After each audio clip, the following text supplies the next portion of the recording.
about tonight is a couple of things. One, we are living through the greatest era of communication change that we've lived through since the printing press. And regardless of what you do in here, it is gonna impact you tremendously over the next decade because it's already impacted so much over the last decade. And so for me, that is a very important thing. But before I go into the tactics that I wanna bring to everybody so you bring home something tangible, I wanna start with something that I've been spending a lot of time with and haven't really expanded outside of the content that I've put on the internet. So on stage tonight, I thought a really interesting thing to talk about would be self-awareness.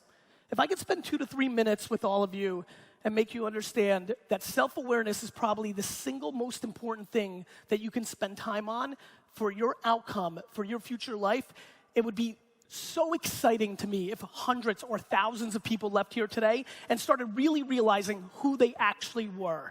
We're living in an era, and we have forever, where people have sold us on the optics of what we should be, where we should go. Let me tell you a story about myself. It's really funny. I got an email earlier today, or yesterday, from a friend of mine, Jay, that I went to college with, who works with Carolyn, who I went to high school with. Are you guys here? Can you guys stand up? Can I find you? Get up. There they are. Can we clap it up for my homies?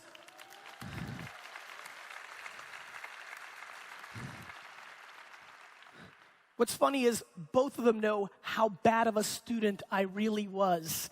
And what's really interesting to me on that is both of them also know that for some reason at a very young age, I was extremely self-aware. I knew exactly who I was, and I was able to bet on my strengths. I think that when I think back to my life and the story of my life and what I really want to impose on others to be able to navigate through is I was lucky enough to have a mother who instilled so much self-esteem into my body, I was able to navigate through the universe of not worrying about what everybody else thought about me. And what I've really, to be very frank with you, I've come to realize over the last year or so that I feel so much guilt, just general guilt, that I had it so good that A, I came from nothing, which is a massive advantage. Can the immigrants raise their hands in this room? Let's clap it up for these people that have a major advantage. We're lucky. One thing immigrants realize is how good it really is. So I had that, I had nothing, and then I had a mom that did all the right things for me and made me feel so phenomenal. And so basically I've come to realize, I've been asking myself over the last year, like, why am I producing so much content? Like, what the fuck am I really doing here? I've got this $100 million a year business to run. Like, why do I have fucking D-Rock following me around everywhere? Like, what am I really doing here? And I've come to realize that I have so much guilt inside of me for having it so good that I want to use my content, that if I can play the role that my mom played for me, for anybody in this room, then I've accomplished anything that I could ever dream for. Because look, there's a lot of people that are going to make money. But to me, the most important thing is how you make your money, not how much you make.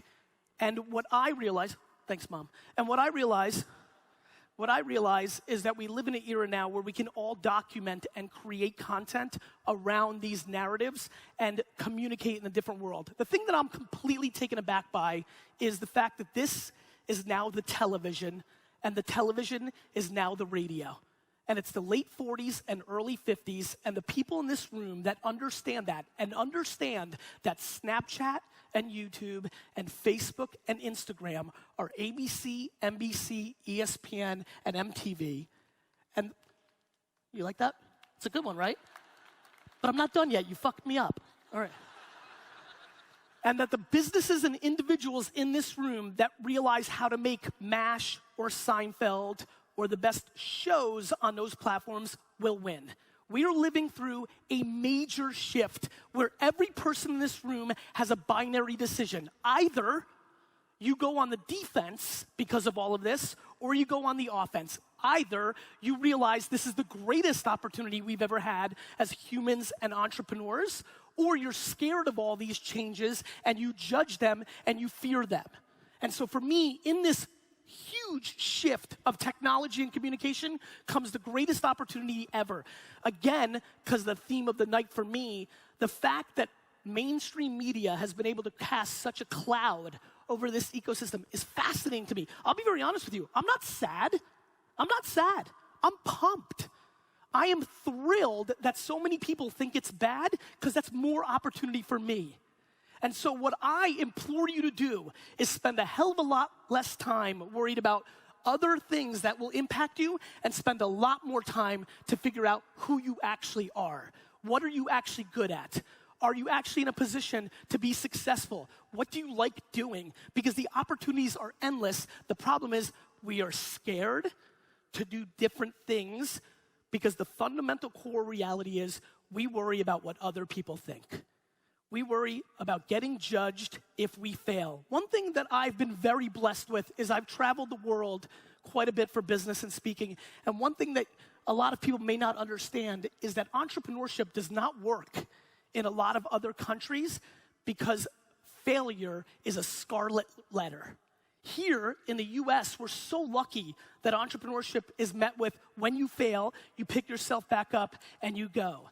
And to me, that is unbelievable, and we are blessed to be in that ecosystem, and we need to take full advantage of it. So look, I like the back. Yes, back, step up. This is real fucking shit. We are fucking, like, can I ask you a question? Do you understand that you're only gonna live one time? Everybody has a lack of perspective and reality of what's going on here. We have so much opportunity. You're in a fucking convention center in Boston listening to fucking Hamilton. Wake the fuck up. Shit. Seriously. You have it so bad. Perspective is so ridiculous. The only thing I fear besides the health and well-being of my family is regret. The thing I'm so scared of, and one of the tactics, if I can inspire 20 people to do this, that would be big. Fuck, I'll take one. If one person in here can start spending more time in a retirement home, go and donate your time, your most valuable thing, and go spend time with 70, 80, 90-year-olds. Do that for 1 day, 2 days, a week or two, and you will understand very quickly that the only thing that is scary is the things that you didn't do, right? It's those things. And I sit here tonight, and people are in their tactics, they're in their business, their startup, they work in their companies, and the thing that I fear and the thing that I'm passionate about deploying tonight is really pushing a little bit more what I would call practical risk. Practical risk is something that I've been thinking a lot about. A lot of people tell me they can't take the chance of going and doing what they want to do, whether it's a different job, whether that's, by the way, I've gotten 100 emails in the last 6 months of people that needed the courage to shut down their startup and get a job because they were worried about the ramifications of being made fun of for not executing on their business. Whatever it is, as you sit here tonight, I want to deploy and I want to start talking about practical risk. And what practical risk means to me is the thing that I did not understand until I started getting thousands of emails a year from individuals is we're fucking fancy. We're fucking fancy. It's not that you can't, it's that you're not willing to give up dumb shit for a better life. You're not willing to go backwards. You're not willing to make yourself dramatically happier to move out of your home and downsize and go into a different neighborhood. You're not willing to go backwards. That to me is fascinating. The fact that things, whether home, car, watch, clothes, going out, is holding people back from a substantially happier life is fascinating to me and something that we need to debate. Because at the end of the day, that one at bat is all we've got. And so if I can absolutely push you one tangible item, I see some people have pads and pens, and I'm fascinated by that. Go, ready? Go to a fucking F-U-C-K-I-N-G retirement home, spend time, collect data, realize regret is the worst, and do something about it. Got it? Awesome. Let's clap it up for her.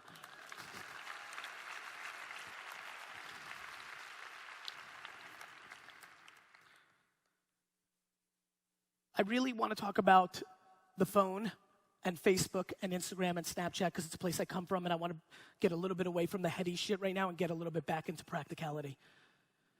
If you are not producing content on the 5 to 6 major social network platforms today, you are creating an enormous vulnerability for whatever you would like to happen in life. The person you want elected, getting money for your kid's charity, selling shit. Communication has shifted forever, and these platforms really, really matter. The problem is, even at a conference like this, where there is so much marketing skill, I am flabbergasted by the lack of practitionership in the actual creative ability and paid media amplification of creative to make a business action. I, for a lot of you that don't know, built my family's liquor business really on the back of Google AdWords. Google AdWords came out. I bought the word wine for 5 cents a clip. And even though I was doing direct mail and doing local television and billboards, I get a lot of accolades in this ecosystem from building my dad's liquor store from a $3 to a $60 million business. But the truth is, I stand here tonight and admit to you, not excitingly, that it should have been $150 million. Because if I actually understood how unbelievable the arbitrage was on Google AdWords, I would have spent a lot more money on it and grew my business much more. But I was too patient. I did well, not enough. I did not go all in, and I built a nice business. But in reality, I left a lot on the floor.